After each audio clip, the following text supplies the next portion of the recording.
जय महाराष्ट्र मित्रांनो, स्वागत आहे तुमच्या मराठमोळ्या चॅनलवरती, ज्यामध्ये आज आपण बघणार आहोत की जीएनएम नंतर किती सॅलरी मिळते. जर तुम्ही पण जीएनएम कोर्स करत आहात किंवा करायचा विचार करत असाल तर त्यानंतर तुम्हाला किती सॅलरी दिली जाते, तर त्याच विषयी आपण आज बघणार आहोत. तर चला व्हिडिओला सुरू करूया. तर बघा, जीएनएम नंतर जी ॲव्हरेज सॅलरी असते ती असते जवळपास 2 लाख ते 4 लाखांचं पॅकेज तुम्हाला पर वर्ष पर इयरसाठी दिलं जातं. पर इयरसाठी तुम्हाला एवढं पॅकेज दिलं जातं 2 लाखांपासून ते 4 लाखांपर्यंत. आणि जर एक्सपिरियन्स असेल तर ते जवळपास 6 लाखांपर्यंत जातं. म्हणजे जर एक्सपिरियन्स घेतला तुम्ही 2 ते 3 वर्षांचा तर 6 लाखांपर्यंतचं पॅकेज तुम्हाला मिळून जातं. आणि जर हायेस्ट पेइंग कंपनीज बघितले, सेक्टर्स जर बघितले, तर त्यामध्ये गव्हर्नमेंट हॉस्पिटलमध्ये जर तुम्ही गेला तर तिथे चांगलं पॅकेज तुम्हाला दिलं जातं. तेव्हा किंवा चांगल्या प्रायव्हेट हॉस्पिटलमध्ये गेला तर तिथे पण तुम्हाला चांगलं पॅकेज दिलं जातं. किंवा नर्सिंग होम्स असतात, तिथे जर तुम्ही काम केलं तर तिथे पण तुम्हाला चांगलं पॅकेज दिलं जातं.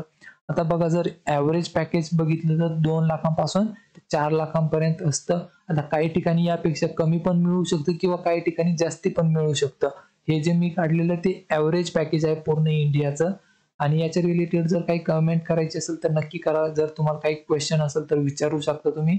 मी तिथे नेहमी रिप्लाय करत असतो.